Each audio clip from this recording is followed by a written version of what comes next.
Night sits over the town like a thin, dark blanket. Streetlights hum. A school building stands quiet, windows black, doors locked. Inside one small house, a phone screen glows on a desk.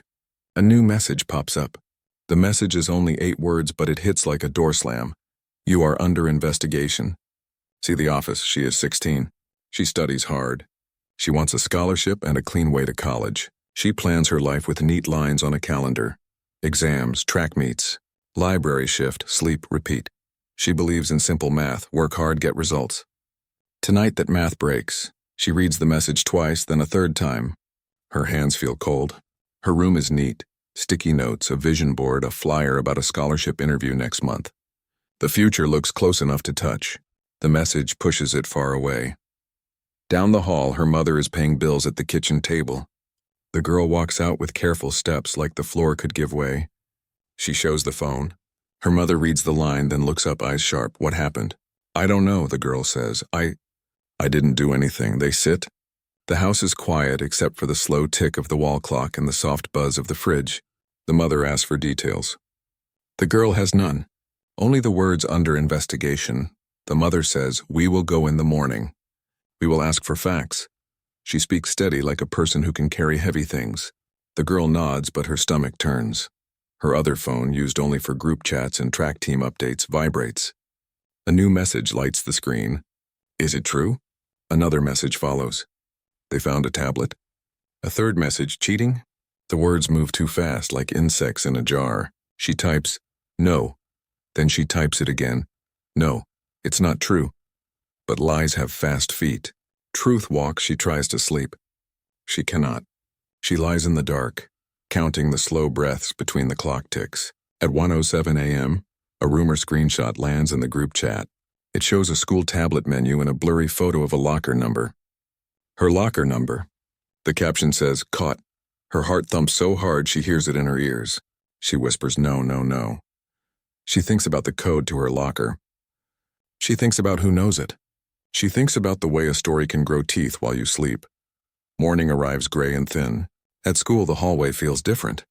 People do not shout or laugh like usual. They look, then look away. Whispers slide between the lockers like drafts of cold air. She walks straight, jaw set, but her knees feel weak. At the office, the vice principal sits very straight behind a big desk. A file is on the left. A coffee cup is on the right. He uses a low voice and careful words. There has been a serious report, he says. A school tablet was found in your locker. The tablet shows access to teacher files, grade files. The girl blinks. That is not mine, she says. I did not touch any grade files. Her voice is quiet, but inside something hot flares. Fear and anger side by side. The vice principal folds his hands. Confession can help, he says. If something happened, be honest now. She shakes her head. I didn't do it. Her mother sits in the chair beside her, eyes on the file. We would like to see the evidence, she says. Times, records, camera footage. Of course, he says. He moves the file closer but does not open it yet. We are reviewing everything. A guidance counselor joins them. She smiles with soft corners that do not reach her eyes. It's best to cooperate, she says. We are cooperating, the mother says. The room goes still. They walk to her locker with a security guard. The hallway smells like floor cleaner and pencil shavings. A line of students stops talking when they pass. The guard opens the locker. Inside, books, a water bottle, a lucky ribbon pinned to the back wall, and a black school tablet. Screen dark. The sight of it in her space makes her skin go cold. I have never seen that, she says. Her voice shakes once. She grips it back into place. The vice principal writes notes. The counselor observes. The guard takes photos. The mother says, you will check prints, yes, and logs? You will check the time when this was put here. We're doing everything by the book, the vice principal says. Good, the mother says. Then the book will tell the truth. They move her to the student services room. She sits alone with a plastic chair, a plastic table, a plastic clock on the wall. The clock says 10:12. The second hand twitches like it is nervous too. Someone brings her a paper to sign. Temporary suspension during investigation. She stares at the line for her name. She thinks about track practice. She thinks about the scholarship essay saved on her laptop. She thinks about the word temporary and how it can turn into forever if a lie stands too long. Her best friend texts, "Are you okay?" She types no, then deletes it. Then types, I didn't do this. The dots appear, disappear, appear again. I believe you. The friend sends back at last. The girl's eyes burn. She breathes out. One person believing feels like a small light in a deep well. A school staff member comes in and says, "We will collect your statement." He sets a recorder on the table. The click is loud in the quiet room. "Tell us where you were last night," he says. "At work," she says. 4 to 8, my time card can prove it. I took the 8:15 bus home. The driver knows me. She lists her path like stepping stones across a river. Library shift on Monday, track meet Tuesday, work Wednesday. She is a clock that keeps good time. The staff member nods and writes, "Do you share your locker code with anyone?" "My lab partner once," she says. "And maybe my ex-friend during group project week, but that was months ago." "I changed it," she pauses. "I think I changed it." "Think?" he asks. I'm not sure. He nods again. He is careful. He is not cruel, but the pen moves like time. When he leaves, she touches her backpack zipper and feels the small scratch from last week. A memory stirs. The lock on her locker felt rough yesterday, like the metal was fresh on the surface. She pushes the thought away and pulls it back. It feels like the edge of something important. Her mother returns with the vice principal. "They will check the cameras," the mother says. "They will review the entry logs. We asked for the Wi-Fi records from the tablet." The vice principal clears his throat. "Until we finish, you cannot attend classes or practice." "How long?" the girl asks. "As long as it takes," he says. She looks at the clock again. 10:28, she thinks. Time is a knife when you are waiting. They let her gather her backpack. She walks down the hall. Heads turn, eyes drop. A group of kids stop whispering and pretend to talk about something else. She passes the trophy case and sees her reflection in the glass. Small, tired, fierce. At the front door, a poster about academic honesty stares back at her. The letters are big and red. She wants to rip it down and also wants to stand beside it and say, "Yes, this, but make it true." Outside, the air is bright and cold. A bus sighs. A leaf skates along the sidewalk like it is late for class. Her mother unlocks the car. They sit without starting the engine. "We will prove it," the mother says. The girl nods, but her mouth is dry. "What if the truth is slow?" she asks. "Then we make it run," her mother says. The girl looks back at the school doors. Behind the glass, the security camera blinks a small red light. She remembers the rough feel of the locker. She remembers the rumor screenshot with the wrong time. She feels the shape of a plan rising, thin and strong. If she did not put that tablet there, someone did. And if someone did, they left a trail. Morning light is soft, but it does not feel kind. She sits at the kitchen table with a bowl of cereal she does not touch. Her mother moves quietly, packing a lunch that no one will carry to school today. The house knows their routine. The routine is broken. Before the lie, her life was a straight road. She wakes at 6:15. She runs 2 miles. She makes flashcards for chemistry. She helps her little brother with spelling. She works at the bookstore 3 evenings a week. She keeps a wall calendar with boxes filled in blue pen. Exam, shift, track. Scholarship essay, draft 2. Each box was a small step toward college. She is not loud. She is steady. Teachers use words like reliable, self-motivated, top 5. She smiles, but not too big. She tries to leave a clean mark wherever she goes.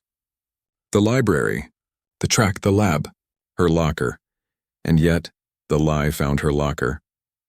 At school before all this, her circle is small but strong. Maya, the best friend who knows her silence. Terrence, the lab partner who makes hard problems easy. Coach Reed, who keeps a stopwatch and a soft heart.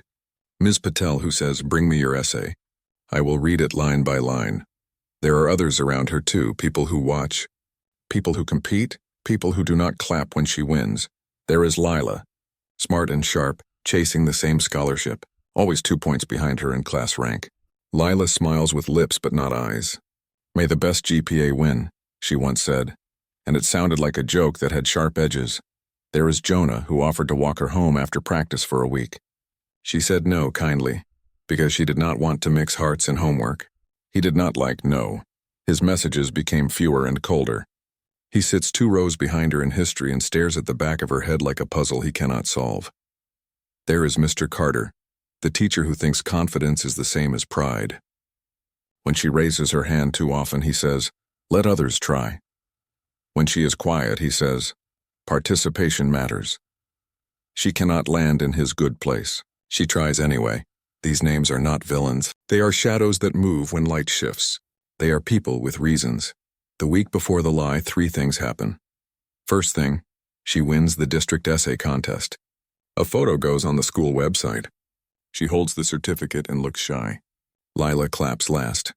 Second thing, after a lab, Terrence and she finish cleanup late.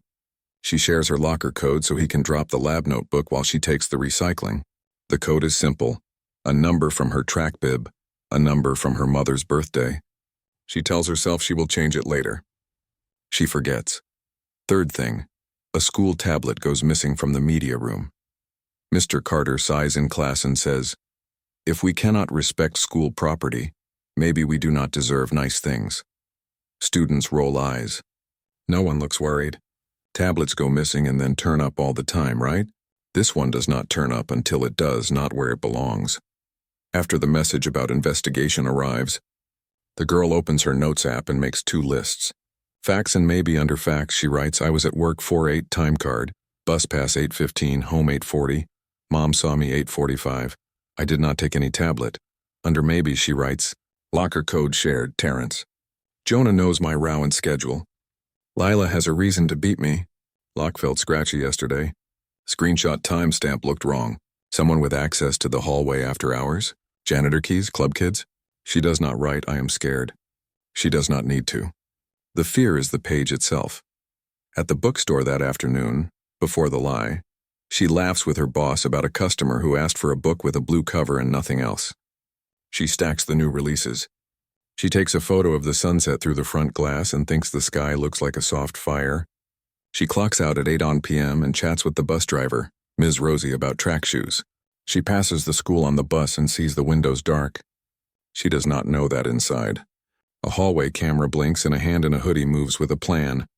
Later at home, she revises her scholarship essay, "What I Will Build," and writes a line she likes. "I want to be the kind of person who makes a map when the road disappears." She is proud of that line. She does not know how soon she will need it. Now, after the lie, she returns to each moment and shakes it for clues. Why did the lock feel rough yesterday? Who had reason to be near her locker at 6 p.m.? The theater club practiced. The basketball team had a meeting.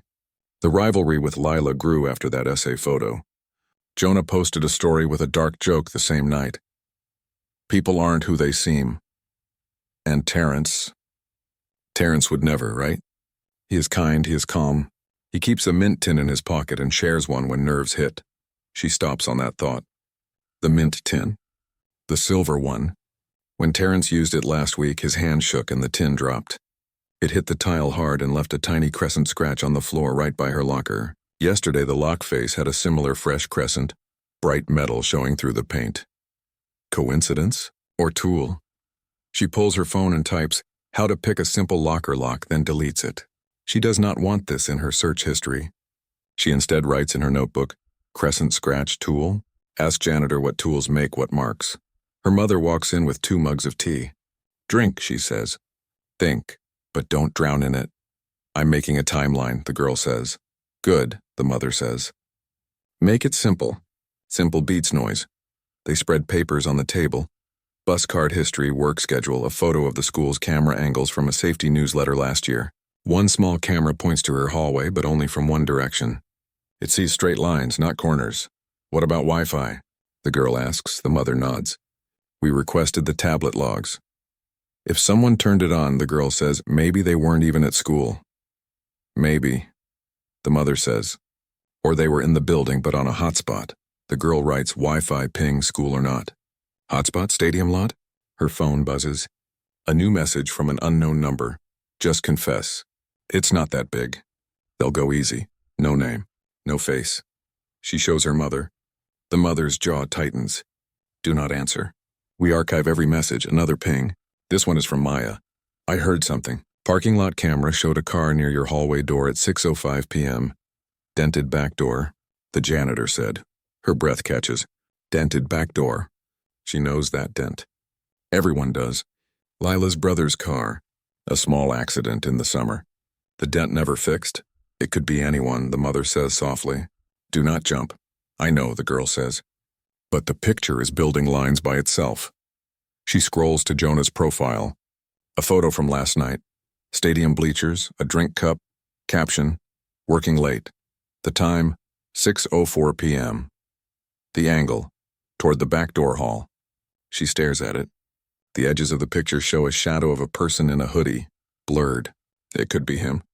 It could be someone else. It could be nothing and everything at once. She feels a tremor, not of fear, of focus. Before the lie, she studied like a runner, steady, paced, no panic. After the lie, she will study the night like a detective. Grids, times, angles, routes. She takes a fresh page and draws her school's second floor. Classrooms, stairwells, the media room where the tablet went missing. Her locker. The back door with the camera that only sees straight. She marks 5:55, 003, 6:05, 6:15. She writes the names that fit each time. Then she draws question marks where the camera cannot see. The house is quiet again. The tea is cold. The air feels thick with possible truths. Her mother touches her shoulder. We will bring this to the meeting, she says. And we will ask for the full footage. The girl nods. She looks at the crescent scratch on her memory. She looks at the dented door in her mind. She looks at the group chat where lies move like fast water. If she is right, 3 people had reasons. But reasons are not proof. A mark on a lock is not proof. A blurry shadow is not proof. Proof is patient. Proof is a trail that does not care about noise. She closes the notebook and stands. Tomorrow, she says, we stop listening to rumors. We start listening to time. Her mother smiles, tired but proud. Time talks. We will make it speak up. Outside, the street is quiet. Inside, the plan is loud. At 7:12 p.m., a new post goes live. A gotcha screenshot with her locker number and the word caught in red. But the timestamp on the image and the school's bell schedule don't match. Someone edited the truth or rushed the lie. And that tiny mistake might be the thread that pulls the whole story open. Rumors do not walk. They run. By 7:12 p.m., a new post explodes across the school chat. It shows a photo of a locker door and a school tablet screen with menus blurred. Across the top, someone wrote caught in red letters. Under it, her locker number. The comments arrive like hail. Wow. Knew it. Sad. She freezes. Her thumb shakes over the screen. Her first thought is not anger, it is math. She looks at the tiny timestamp in the corner of the image. 6:40 p.m. But she knows the building. She knows the bell schedule. The hallway doors lock at 6:15, except for club exits and the gym route. At 6:40, that hallway is supposed to be sealed. The picture is either old edited or born from a key that should not open that door. She zooms in. The reflection on the lock plate shows a thin shape. Maybe a sleeve, maybe a phone case, maybe nothing. She screenshots. She draws a circle around the corner reflection. She sends it to her mother and to Maya with 3 words. Timestamp wrong. Maya replies fast. I'm checking. Inside the chat, voices get louder. Someone types, she cheated before. Ask Carter. Another says, she stole runner-up's spot in the essay thing. Neither is true. But truth does not drive the car tonight. Speed does. She does not jump in to fight. She knows feeding a fire makes it bigger. She opens her facts maybe list and adds a new line under facts. Image posted 7:12 p.m. Timestamp 6:40. Hall locks 6:15. Under maybe, she writes. Key access, staff custodian, door propped. Her phone pings again. A new account tags the school's official page. The caption reads, "We want justice." The word justice bends when people pull it too fast. She remembers the vice principal's face that morning. Calm, careful, paper first. People second. She cannot wait for paper to save her. She needs patterns. She opens the school website and scrolls to safety update from last year. Camera map. Angles. She screen saves the diagram, draws a blue line for the camera's sight and a red curve for the blind corner by her locker. The camera sees straight. The hallway turns. Blind spots live where rules meet angles. At 7:28, Maya's message drops. Door logs show swipe at 6:03 p.m. on back hallway. Staff ID. Can't see name, just after hours access. Her heart kicks. 6:03 p.m., she writes it down. The same minute the hoodie was near her locker on the earlier cam still. The same hour Jonah posted his bleacher photo. The same window when a dented car was seen near the back door. But staff ID? She closes her eyes and runs faces. Coaches, club sponsors, janitors, office aides. Any of them could be staff. The list is long. Another ping. Terrence, you okay? I heard they found something, she answers. I didn't do it. He replies after a pause, I believe you. Then, want me to ask in robotics about door sensors? She types, yes, quiet. The chat storm grows darker. A fake confession appears from a throwaway account. I did it. I'm sorry. The name is her name, but the words are not hers. People grab it and repost before anyone checks. Someone adds, she's deleting proof. Someone else. Principal already knows. Lies pile like chairs blocking a door. She sits very still so her mind can move. She thinks of sound, not just sight.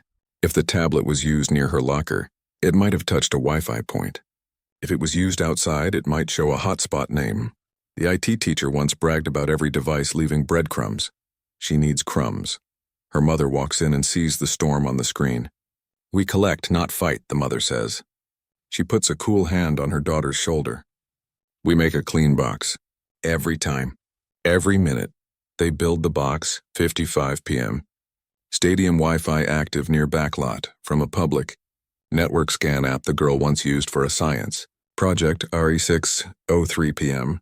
Back hallway door logs. After hours access, 6:04 p.m. Jonah's bleacher post. Angle toward the back door hall, 05 p.m. Janitor mentions dented car near hallway door, 15 p.m. Hallway locks scheduled, 0:40 p.m. Rumor picture timestamp, doesn't fit locks, 12 p.m. Post goes live with caught.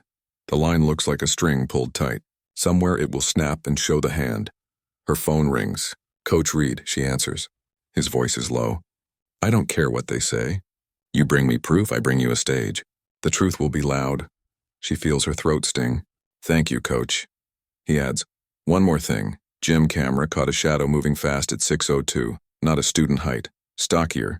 Could be an adult in a hoodie. He sends a still. The figure is a blur, but the shoes are clear. Heavy soles, a familiar white stripe. She zooms in. Jonah wears runners, not those. Lila wears flats. Terrence wears beat-up canvas. Who wears heavy soles like that? Custodial staff, security? A teacher who stays late? Her mother starts a list. Who owns heavy sole shoes? It feels silly. It is not silly at all. Another DM lands from a private account named Truth First. Check tablet ID versus Wi-Fi, not school network. Heard it pinged from stadium guest first. Then from a phone hotspot named LJ5G. She stares. LJ, Lila's brother, Leon James. Or a random LJ. Or a trap. She screenshoots and forwards to her mother. The mother replies, chain of custody. We need it official. The rumor machine shifts again. Now the comments cut deeper. She makes A's because she cheats. Her smile is fake. She thinks she's better. People who never spoke to her speak loud now. She wants to scream. Instead, she writes a single sentence in her notebook. Noise is not proof. Maya sends another gem. Media room sign-out sheet shows Lila requested a tablet for tutoring demo at 5:40 p.m. Returned? Not signed. Maya adds, aide says Lila looked stressed, left early. The girl exhales slowly. Pieces lean toward one direction. Lean is not proof, she calls Terrence. Can you meet online? He says yes. On video, he looks sideways more than at the camera. Robotics logs door sensors to a separate server, he says. I can't get you in. But I asked Mr. Chen to check if the back hallway recorded a long door open time. What did he say? 5 minutes. What time? 6:01 to 6:06, her chest tightens. Enough time to slip in, slip out, plant something. Terrence, she says, did I ever change my locker code? He swallows. I thought you did. Me too, she says. I'm not sure. Silence sits between them. He adds softly, I'm sorry I ever knew it. I'll tell them I did. You didn't do this, she says. I know, he answers, but his eyes look like a person who wants to hold a door shut against a storm. Her mother prints the timeline. The printer coughs pages like little flags. She slides them into a clear folder. Tomorrow we ask for Wi-Fi logs, door logs, and every camera between 5:45 and 6:30, she says. We ask for chain of custody on the tablet. We ask who had keys and who checked out tech. The girl nods. She looks at the chat again. Someone posts a fake apology with her name. Another person writes, "Shut up, she's guilty." Then a new voice appears, a rare one, "Stop, proof or silence." It gets 3 likes. Small, but real. Maya sends a last message for the night. I heard from Yearbook. The rumor photo metadata is edited. The red caught was added at 7:10. The base picture might be older. The girl's pulse jumps. Edited. The whole internet treats it like live truth. It is a costume. She stands and walks to her bedroom mirror. Her face looks steady. Her hands do not. She grips the desk until they calm. She lays out her school hoodie, her ID, her bus card. She lines up pens and a small notepad. She feels like a runner at the blocks waiting for the bang. Before lights out, another unknown text appears. You won't find anything. The hallway doesn't see corners, no name, no profile photo. Just that one line, like a grin in the dark. She smiles back at the screen, but there is no humor in it. Corners keep secrets, she whispers to herself. But secrets leave marks. She turns off the lamp.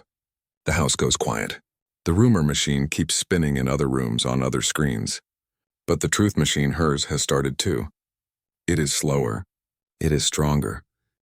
The security office smells like paper and old coffee. A fan hums in the corner. On the desk sits a folder with her name on the tab. The officer, Ms. Drew, clicks open a video window and leans in.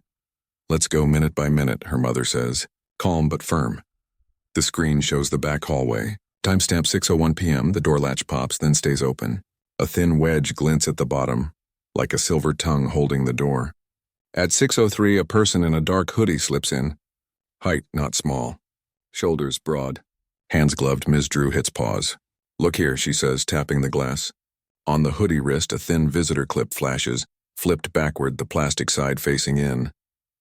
Not a student badge. Not a teacher lanyard.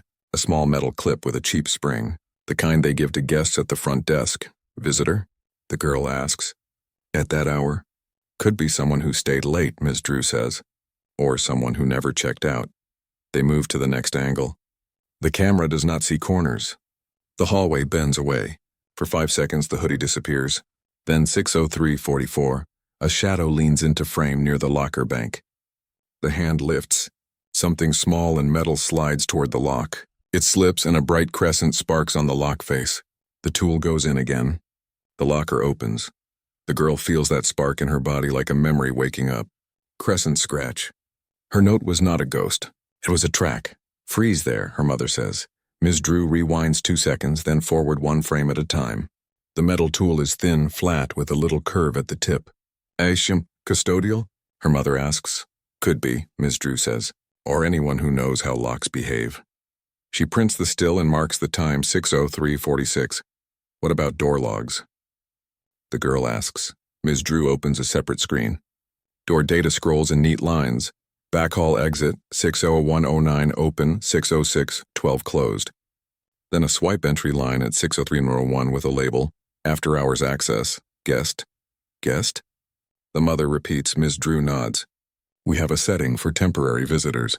It prints a badge with a barcode.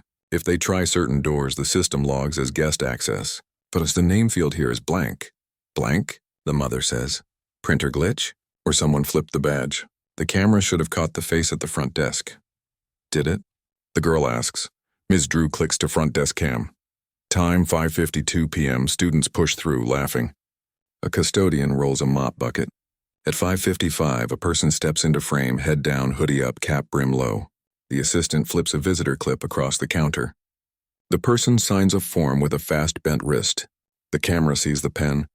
It does not see the face. The badge lies upside down on the counter while the assistant answers a phone. The person pockets the badge without flipping it, then walks away. Do you keep visitor logs? The mother asks. In paper, Ms. Drew says, opening a drawer. She pulls a clipboard. The signature at 5:55 reads like a tiny storm. 2 letters clear, the rest a fast line, LJ. Something. The phone number box is blank. The girl thinks LJ5G, the hotspot name from last night's message. Her pulse kicks once. She does not say it. Not yet. Chain of custody on the tablet? The mother asks. Ms. Drew opens the folder. Found 7:45 a.m. in locker, secured by Mr. Carter. Delivered to IT at 8:10. Logged by IT at 8:14. Powered on by IT for ID read. Not touched since. Who found it at 7:45? The mother asks. Mr. Carter, Ms. Drew repeats. Said he was doing random locker checks after a tip. The girl stares at the name. Mr. Carter, the teacher who told her to raise her hand less and more. The one who said, "We do not deserve nice things," when the tablet first went missing. The world tilts a little. She grabs the desk edge and steadies it. We need the tablet logs, the mother says. Wi-Fi time, any hotspot. We requested them, Ms. Drew says. It is slow. Then let's go, the mother says. We'll ask together. They cross to the IT room. The lights are too bright there. Screens everywhere. Label printers.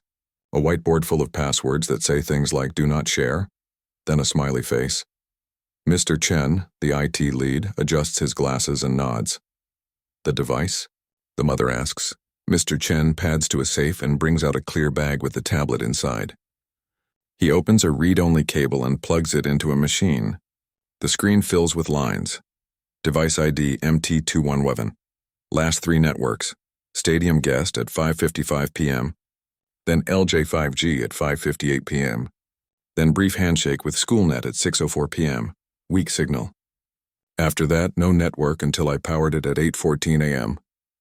The May girl feels the hairs rise on her arms. Stadium, LJ, school. The path moves like footprints drying on cement. Can a tablet inside a locker touch SchoolNet? She asks. If the locker is near a strong AP, maybe a ping, Mr. Chen says. But 6:04 is right when the door was open and the person was there. That handshake might be when the tablet was placed. Can you see where it was turned on at 5:55? The mother asks. Network says stadium guest, Mr. Chen replies. That AP covers the parking lot by the bleachers. What about LJ5G? The mother asks, the letters soft but sharp. A phone hotspot, Mr. Chen says. Private device. Name set by owner. Could be anyone. Can you see the MAC of the hotspot? The girl asks. No, he says. Hotspot names are easy. MACs are hidden unless we were sniffing. We were not. The girl nods, absorbing the gap. Not proof. A line, not a lock. Mr. Chen scrolls more. One more note, he says. A file was opened on the tablet at 6 p.m., but not a grade file. A photos folder. It was used to snap a picture, then deleted. Deleted? The mother says. Not fully, he says. He opens a cache. A thumbnail appears. A locker bank out of focus, a slant of light, a blur of a shoe with a white stripe. Heavy sole, the same shape coach sent from the gym cam. The girl leans in.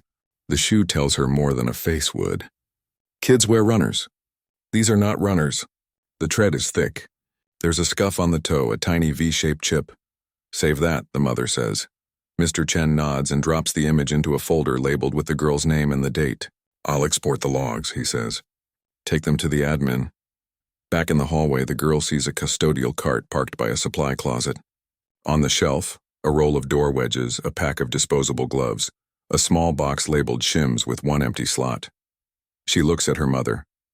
Her mother looks at Ms. Drew. Ms. Drew lifts a brow and writes check inventory on her pad. They ask the head custodian, Mr. Hale, to meet them. He arrives with a ring of keys like a small steel planet. He looks tired, worried, and kind. We need to know, the mother says, who signed out shims this week.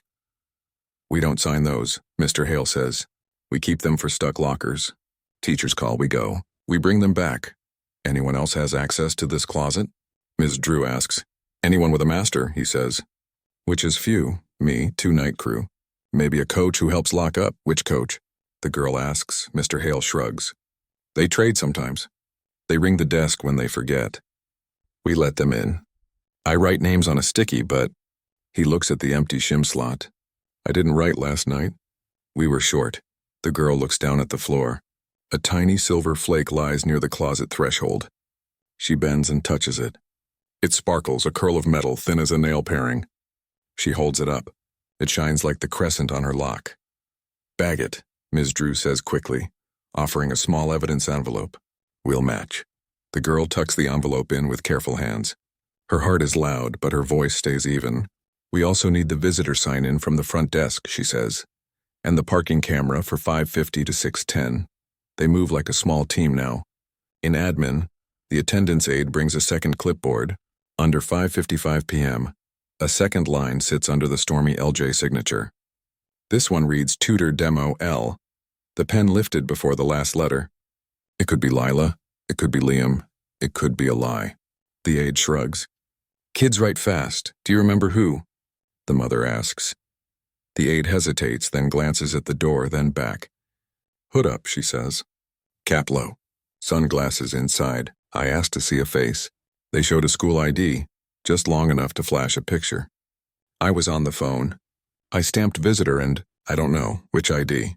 Ms. Drew asks. The aide bites her lip. It looked like a staff pass, but sideways. In the parking camera office, they scrub through 550 to 610. Cars blink in and out. Headlights sweep. At 5:57, a car slides past the stadium gate. Dark sedan, dented rear door. The plate is muddy, unreadable. At 6:06, the same car leaves. The driver's arm sticks out the window for a second. A bracelet flashes.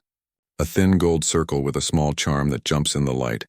The girl has seen that bracelet before, in photos from summer, in a clip at a party story. The charm is a tiny star. Her mouth goes dry. Do you recognize it? Ms. Drew asks. The girl thinks of Lila's wrist, the star that matched the one on her phone case. She thinks of Leon's hotspot name, LJ5G.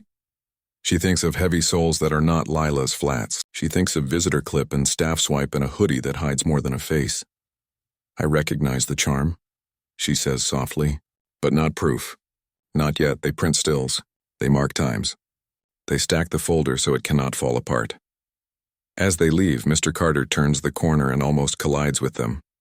His eyes flick to the folder title. His jaw tightens.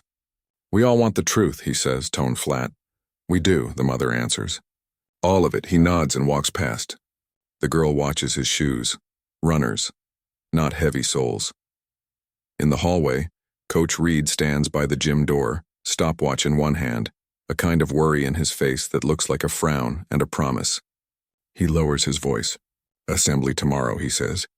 Principal wants to speak about integrity. Bring your proof. Make them put it on the screen. The girl nods. Her throat stings again. She looks through the glass at the trophy case. The glass throws back a soft reflection. Her mother, Ms. Drew, a folder, a thin red light from a camera that always blinks and rarely sees. Corners keep secrets, she whispers, remembering the text. But secrets leave marks. Ms. Drew's phone buzzes. She reads, then lifts her head. I had found something else, she says. The deleted photo has metadata, a device tag from the camera app. It matches the tag of a phone that connected to SchoolNet Guest 2 weeks ago. A phone named Star Lila. The hall seems to tilt. Air drains, then returns. The mother's hand finds the girl's shoulder and steadies it. Could be faked, Ms. Drew adds quickly. Phones are tricky. Names can be changed. We need to pull actual logs from the router. Admin approval. Then we get approval, the mother says. They turn toward the principal's office as the last bell of the day echoes down the hall. Doors open. Voices spill. The rumor machine is still loud. The truth machine gains gears. At the office door, the girl stops and looks back at the long strip of tile, the bend where the camera can't see, the tiny glitter of metal in its envelope, the printed still of a shoe with a white stripe and a V-shaped scuff. The setup was careful. A door wedged. A badge flipped. A shim borrowed. A photo staged. A timestamp bent. Careful plans leave careful crumbs. Night falls like a curtain, but the day will not end. The girl sits at the kitchen table with folders spread like a map. Her mother moves from printer to phone to notes, fast but calm, a captain on rough water. The clock says 9:12 p.m. The assembly is in the morning. They have hours, not days. List the must-haves, her mother says. The girl reads from her notebook. Wi-Fi logs from the router, not screenshots. Door records. Visitor log with the LJ signature. Parking camera stills with the dented door and the star bracelet. The photo cache with the white striped shoe. And a witness. Good, the mother says. We get what we can tonight. We ask for the rest at 7:30. They call Mr. Chen on speaker. He sounds tired but ready. I can export the router logs, he says. But I need principal approval for names. Give us timestamps and network names tonight, the mother says. We'll get names at 7:30, keys rattle. A laptop hums. Okay, Mr. Chen says at last. Router shows stadium guest handshake from the tablet at 5:55 p.m. Then LJ5G from 5:58 to 5:59. Then weak schoolnet at 6:04, just a touch. That's all before the device sleeps. Can you export a simple sheet? The mother asks. Sending now, he says. No names. Only times and networks. A ding hits her inbox. The lines look clean and strong. Truth likes straight lines. Next call, Ms. Drew in security. Can we bag the shim in the metal flake? The mother asks. Already bagged, Ms. Drew says. Also, we found one empty slot in the shim box, as you saw. I checked last week's work orders. Only one teacher requested a shim, Mr. Carter, for a stuck locker in his hall. He signed returned. The girl's chest tightens. So the missing shim? Could be borrowed and not returned, Ms. Drew says. Could be taken. We'll dust the closet and the wedge. Thank you, the mother says. Tomorrow we'll ask for prints. They hang up. The house goes quiet for a beat, like the air needs to breathe. The girl texts Maya. Can you find a photo of Lila's star bracelet? Summer party anything. Maya replies. On it. The girl scrolls to Jonah's page. The stadium photo is still there. She sends him a message. Were you near the back door at 6? He answers fast. At bleachers. Not doors. See anyone? She asks. Hoodie. Couldn't tell who. Big. Walked like a grown-up. Shoes? Heavy, loud, sorry. Sometimes one honest sorry is useful. She adds it to her notes. At 10:06, Terrence calls. His voice is low. I checked with robotics again. Door was propped open 5 minutes. Mr. Chen says his log and mine match. Also, I found something dumb I did. Last year I filmed a how to unstick a locker for our club. We used a shim in the video.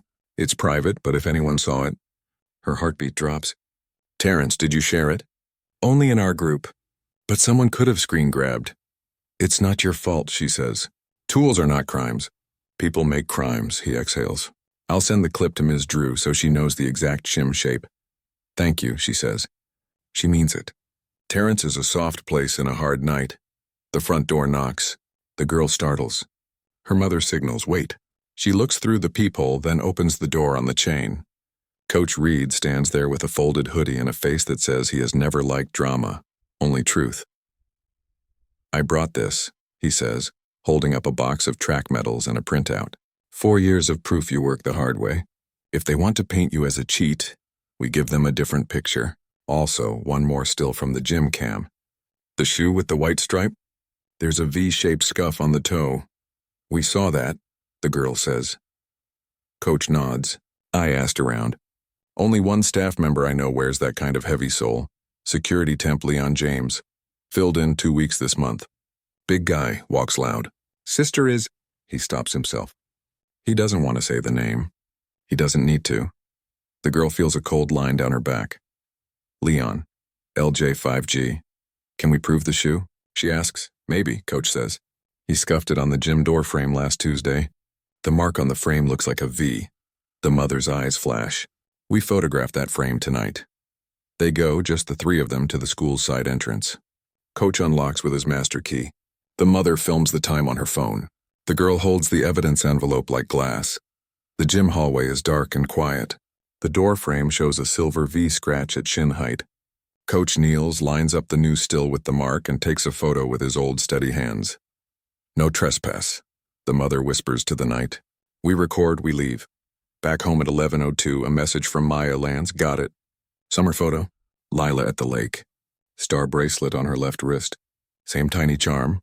She sends 3 more angles in case anyone calls it a filter or a trick. The girl prints them. The printer sounds like a clock speeding up. Her mother opens a fresh folder and labels it Assembly. Inside, she stacks the path like stairs. Timeline, bus, work, door, camera. Router, backdoor logs, 601, 606 open. Guest swipe, visitor sheet, Stormy LJ signature. Parking stills, dented car. Star bracelet, tablet networks. Stadium guest, LJ5G, schoolnet. Deleted photo cache, locker blur, white striped shoe, V-scuff gym door frame, V-scratch photo, shim plus flake, bagged, bracelet photos, Lila's star, character proof, work time card, Medals, essay certificate. Not all of this is courtroom proof, the mother says. But it is a story that matches time. And time is hard to fake, the girl nods. Her hands stop shaking. She feels something rise inside, not anger this time. Aim. At 12:21 a.m., one more unknown text. Stop. You'll embarrass yourself. She types nothing. She places her phone face down. She goes to the mirror and ties her hair like she does on race days. She tells her reflection, be the runner, not the rumor. Sleep comes in slices. She dreams of hallways that turn into maps, of doors that breathe, of a tiny star that falls like a crumb trail. Morning arrives hard and bright. The 7:30 meeting kicks off in the principal's office. The principal is serious, hands folded, eyes weighing everything. Mr. Carter leans against a shelf, expression unreadable. Ms. Drew and Mr. Chen sit side by side. The girl and her mother place the assembly folder on the table like a key. We need router names attached to IDs, the mother says, and we need permission to show timestamps on the projector. No faces, only times. The principal scans the first page. The room feels like a line drawn in chalk. One step wrong and it smears. Mr. Chen clears his throat. I can show network names without personal info, he says. But the hotspot LJ5G belongs to a private device. We can't label the owner. We do not need to, the mother says. We show the path, not the person. Let the path speak. Ms. Drew slides the gym door V-scratch photo across. And the shoe, she says softly. Mr. Carter's jaw twitches. This is not a trial, he says. No, the girl says. Her voice is steady. It's a timeline. Silence. The principal nods once, then again. You have 5 minutes in the assembly, she says. Stick to time, place logs. Thank you, the mother says. We will be brief. The bell rings. Feet flood the hall. The stage waits. Backstage, the girl sees Lila in the wings. Perfect hair, blank face, star charm on her wrist. Not there. Instead, a different bracelet, thin chain, no star. Leon is nowhere in sight. Or he is in the crowd, a hood up, a cap low. The gym lights hum. The screen glows blue. Her heart tries to climb out of her chest. She holds it with a breath. Coach Reed squeezes her shoulder once. Runner, he says. She walks on stage beside her mother. The murmur in the gym is loud and sticky. A banner on the wall reads integrity in tall letters. Irony stands under it and tries not to laugh. The principal gives a short speech. Then, we will also show how rumors can be wrong, she says, and steps aside. The mother taps the clicker. Slide 1, timeline. The gym slows. Slide 2, back door, 601606. A hum like bees under the floor. Slide 3, router path, Mike Stadium guest, LJ5G, SchoolNet. A gasp sneaks out from someone in the middle rows. Slide 4, deleted photo cache, white striped shoe with V-scuff. Students lean forward. Slide 5, gym door frame, V-scratch, whispers. Slide 6, parking, dented door, bracelet flash. Heads turn toward the junior section, then turn away. The mother says almost nothing. The girl says only one line. Noise is not proof. Time is. For a heartbeat, the room is a held breath. Then a voice from the bleachers breaks the air. That's my car. Another. That's his shoe. A third. Shaky. L. I didn't. The sound collapses on itself. The principal raises a hand. Names later, she says. Right now the point is simple. Be careful with what you share. The screen goes black. The banner hangs heavy. The girl and her mother step off the stage. Her legs feel like water. She grips the railing and breathes. The crowd begins to move, loud again, different loud. The paper in Ms. Drew's hand shakes a little, but her voice is steady. The hotspot changed its name from LJ5G to Star at 6:07 p.m., 2 minutes after the back door closed. The girl stares at the printout. The word Star glows like a sign in fog. Her mother nods once. We take this to the principal now. They step into the small conference room behind the stage. The principal, Mr. Chen, and Ms. Drew gather around the table. The room smells like dust and lemon cleaner. Outside, the gym roars as students pour out, voices thick and hot with talk. Inside, time slows. Mr. Chen taps the log. The rename is not proof of a person, he says, careful. But it ties the hotspot to the bracelet theme we saw on camera. The mother lays out the folder again. Timeline. Door logs, router path, deleted photo, V-scratch, dented door, bracelet flash. The stack is now taller than fear. The principal looks tired and brave. Call them in, she says. All the names that touched last night. Lila, Leon, Mr. Carter as reporting staff, Janitor Hale, assistant at the front desk. We will separate rooms. We will ask with care. The girl stands in the corner and watches the machine turn. Soft, slow, finally pointed the right way. First, the front desk assistant. She sits with hands flat on her knees. I was on the phone, she repeats. I stamped the badge. A visitor clip. Hood was up. They flashed a photo ID sideways. I saw a star charm when they signed. I didn't write the number. I'm sorry. Thank you, the principal says. You told us more than you think. Next, Janitor Hale. Keys jingle like rain. The wedge was mine, he says. I keep them for stuck doors. Last night we were short. I let a coach into the gym at 5:50, then I was in the cafeteria until 6:10. If a wedge walked, it walked while my hands were full. Did you see a hoodie? Ms. Drew asks. Everyone wears hoodies, he says. But I heard heavy shoes and a door scrape near 601. I thought it was the temp security doing rounds. Leon? The mother asks. Hale shrugs. He walks loud. They thank him. He leaves, shoulders round. Now Mr. Carter. He enters stiff, eyes on the folder. He takes the chair like a position, not a seat. You found the tablet, the principal says. Yes, he answers. I was checking lockers after a tip. What tip? The mother asks. A note on my door, he says. It said to check locker her number before first bell. No name. He pushes a folded slip across the table. The handwriting is messy, like someone wrote fast and leaned too hard on the pen. The S in check has a small star at the end, a habit flourish. Recognize that? The mother asks the girl. She shakes her head. She has never drawn stars on letters.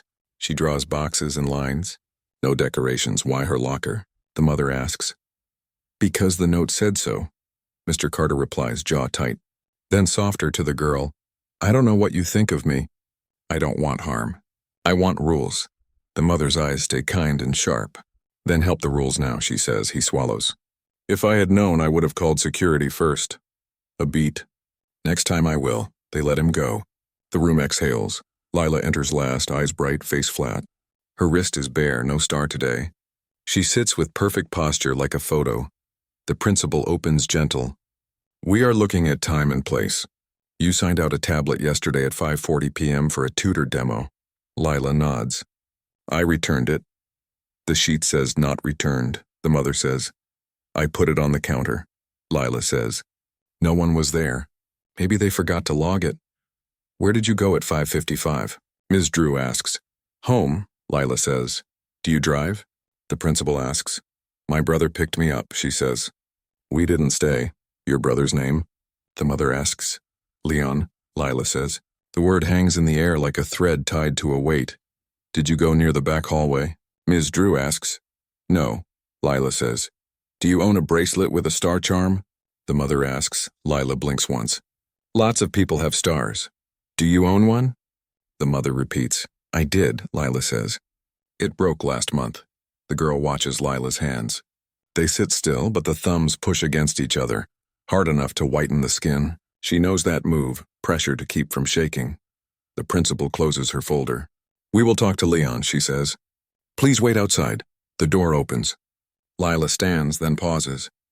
She turns to the girl for the first time since the assembly. Their eyes meet. The room tilts and writes.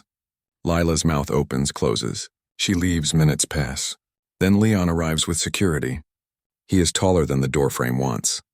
His shoulders fill the room. Heavy soles hit tile. White stripe, V-shaped scuff. The sound is the same sound the gym camera remembered. He sits. He rests one ankle on the other knee, the way people do when they want to look relaxed. The V-scuff stares at the table. The principal speaks calmly. We have router logs that show a hotspot named LJ5G near the stadium at I-58. It changed to star at 6:07. We have door logs that show after-hours guest access at 6:03. We have video that shows a wedge at 6:01 and a hoodie near the locker at 6:03. We have a deleted tablet photo cache that shows a white striped shoe with a V-scuff. We have a gym door with a V-scratch from last week. We have a parking camera that saw a dented rear door and a star bracelet at 5:57. We also have a visitor sheet signed LJ. Something at 5:55. Leon smiles without humor. You think that's me? We think time is pointing, the mother says. We are asking if you will point with it. Leon looks at the girl. Not cruel. Not kind, measuring. Why would I do any of that? He asks. The room holds its breath. The mother does not blink. Because the wrong person is bleeding in public, she says. Because your steps left marks. Because you can end it in 30 seconds. Silence stretches. The air in the room grows heavier. Leon leans forward, elbows on knees, hands clasped. The scuffed shoe swings once, slow. He shrugs. Kids move fast, he says. People post things. Did you prop the door? Ms. Drew asks. No, he says. Did you enter the back hallway at 603? The principal asks.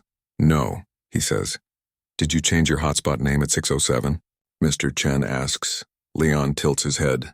Phones change names. Did you go near the locker bank? The mother asks. Lots of lockers. The girl watches his eyes, not his words. His eyes avoid the timeline. Avoid the photo of the V-scuff. Avoid the word star. They keep coming back to the girl's face. Like he wants to see if she will break. She does not break. She says one sentence. Calm as chalk. I was at work from 4 to 8. The camera knows that. If I didn't put the tablet in my locker, someone did. Whoever did that knew my code or picked the lock or both. They used a wedge. They carried a shim. They walked on heavy shoes. They stood by my locker long enough to leave a bright crescent. Then they took a picture and added caught in red at 7:10. They wore a star. They liked stars so much they renamed a hotspot star 2 minutes after the door closed. Leon breathes out through his nose. The sound is almost a laugh.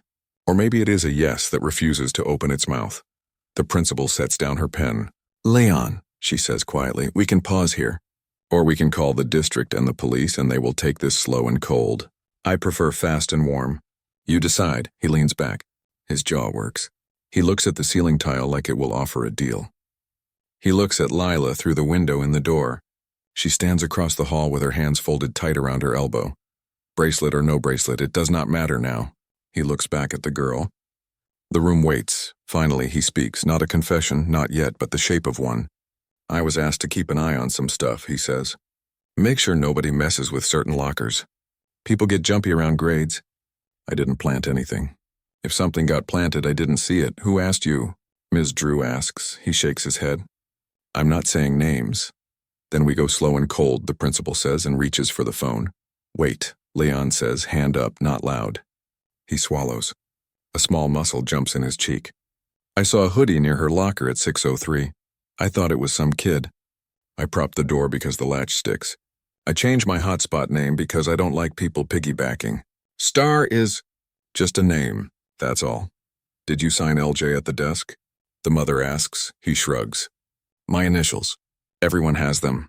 Did you take a picture at the locker? Mr. Chen asks. He looks away. No. Then who did? The principal asks. He stares at the window again. Lila has turned her face toward the wall, like a person waiting to hear a verdict that does not belong to her. Leon's voice drops. Phones move around, he says. Sometimes they're in your pocket. Sometimes you lend them. Sometimes you hold someone's bag while they tie a shoe. Whose bag? Ms. Drew asks. He does not answer. The principal dials. The sound of each button is a small bright nail in the quiet. Leon exhales. Don't, he says. Not angry, tired. He leans forward. His hands open, palms up. I didn't want a kid to get crushed, he says to the table. Then to the girl, you run fast. People talk. People think you're above them. It gets inside their heads. I told someone, it's not worth it. They said it's just a scare. She'll confess and it'll be over. I thought it would stop at scare. The mother's voice is soft and iron. A lie is not a scare. It is a blade. Leon nods once like a person who has met a blade before. He swallows. The shim is not mine, he says. But I know where it went. Where? Ms. Drew asks. He closes his eyes for a beat. Opens them. The media room drawer. Second row. Under the markers. Last night someone I know slid it there. I can show you the time. The room holds very, very still. Ms. Drew stands. Stay here, she says. She and Mr. Chen go. The principal stays with Leon and the mother and the girl. The clock ticks slow, loud. A minute passes. 2, 3. The door opens. Ms. Drew returns with a clear bag. Inside, a thin curved metal tool, faint dust on the tip, a tiny curl of silver stuck in the bend. Found where he said, she says. Leon's shoulders drop by a fraction. He looks at his hands. I won't give names, he says, but I'll write what I did. I propped the door. I walked that hall. I saw the hoodie. I kept my mouth shut. He lifts his head to the girl. I am sorry. Sorry is not enough. It is also more than nothing. The principal breathes out. We will proceed, she says. Today we clear her. Then we handle the rest with policy and law. The girl does not feel victory. She feels release like a tight knot loosening but not yet undone. She looks at the folder, the stairs they built in one long night, and at her mother's hand steady on the table. Outside, the hallway swells with another bell. Doors open. Shoes thud. The rumor machine slows, confused. The truth machine rumbles louder. The principal stands. We will make a statement this afternoon, she says. Public, clear and loud. We will correct the record. The mother nods. And the harm? She asks quietly. We will address that too? Yes, the principal says. We will start. The girl steps into the hall.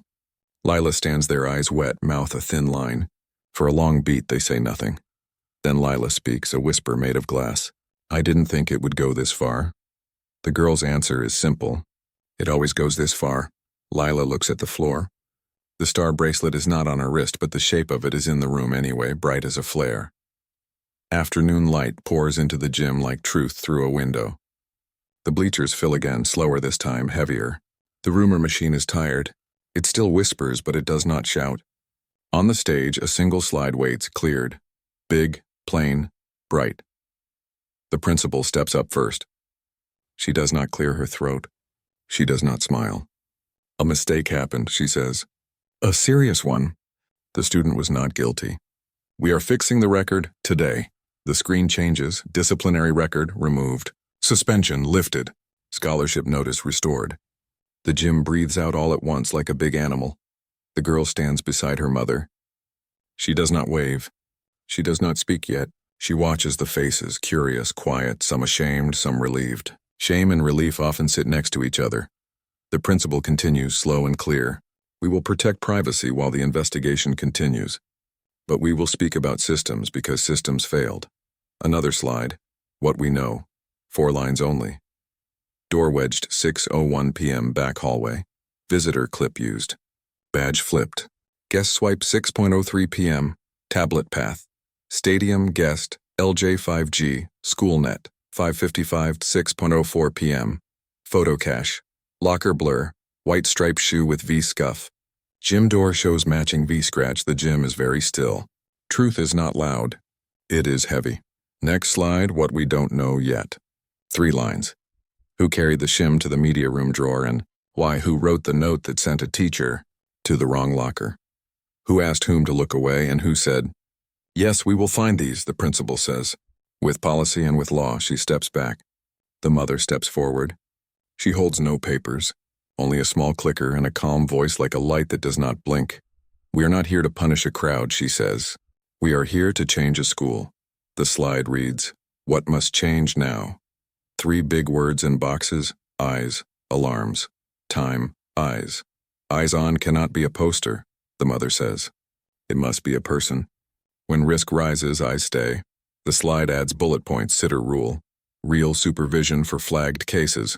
No penalty for calling one. 2-angle cameras on blind corners. No more book-sized windows that lie. Speak up rule. If your gut says watch now, you call it. No blame. Alarms. Green lights are not proof, she says. We need sound and logs. Live test at each shift. Alarms tied to central board with audible ping. Door wedges signed in, out. Shims logged like keys. Visitor process badge must show name front facing. No entry with a flipped clip. Time rumors move fast. Checks must move faster, she says. Protected minutes for rounds. And reviews. 1 staff floats to cover calls. Door logs. Plus router pings reviewed. Next day by admin. Not once a month. Corrections in public when harm. Spreads in public. The gym does not clap. It does something better. It listens. Now the girl steps forward. Her voice is simple.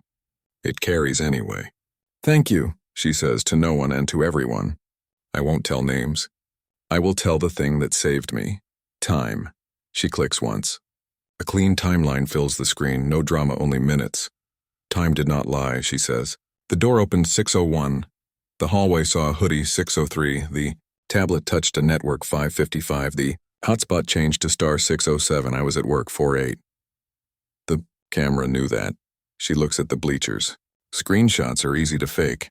Schedules are not. Silence. Then a soft ripple. A sound like agreement learning to walk. She adds only one request. If you didn't ask for proof, please learn to ask. If you posted without checking, please learn to stop. Truth first, not last. The principal nods and closes the assembly. We will follow up with policy changes and trainings this week. We will publish a summary. We will return the good name we took. Students begin to stand. But the story is not done. Outside the gym, Lila waits by the trophy case, hands tight around a sleeve. Her eyes find the girls. No attack, no defense. Just a door that wants to open and cannot find the handle. I am sorry, Lila says, voice thin. I said things I shouldn't have. I didn't plan the big part, I was angry.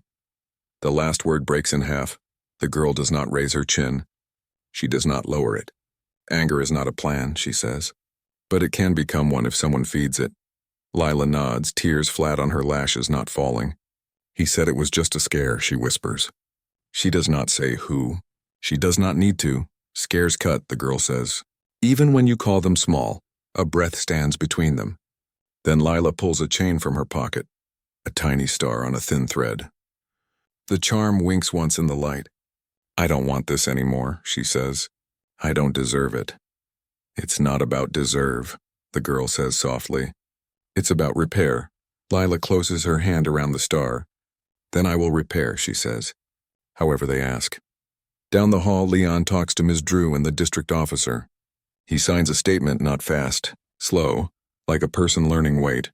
The word sorry is in there. The words I propped the door are too. The room is careful. The room is also firm. By late afternoon, the school posts a public note. Student cleared. Record corrected. Community reminded, verify before you share. It is short. It is clean. It will not heal everything. It is a start. Evening comes. The house is quiet again. The girl sits at the same kitchen table where the long night began. She opens her scholarship essay, What I Will Build. The line she liked is still there. I want to be the kind of person who makes a map when the road disappears. She adds a new line. And when a lie tries to draw the map for me, I will check the time and draw my own. Her mother pours tea. The steam curls like a flag of peace. Tomorrow, the mother says, life again. Life, the girl echoes, and the word feels strong. Her phone buzzes. A message from Coach Reed. Proud of the runner. Proud of the map. Another from Maya. Truth First Club. I'll make the flyer. Another from an unknown number, the kind that used to carry knives. This one says only, I'll help fix what I broke. No name. Not needed. She walks to her window. The town looks the same as last night. It is not the same. The corners still hold shadows, but now she knows where the corners are and how to light them. She places the assembly folder on a shelf, not the trash. Some stories must be kept not to carry pain, but to carry proof. The camera of the world will keep blinking. Screens will keep shouting, but the clock will keep telling the truth to anyone who listens. The girl turns off her lamp. In the dark, she whispers a small promise, the kind that does not need an audience. For the next person, I will be eyes. I will be time. I will be the one who says, show me before I share. Outside, a streetlight flickers and then holds steady. Inside, a future steps back into the room. Not broken, brighter.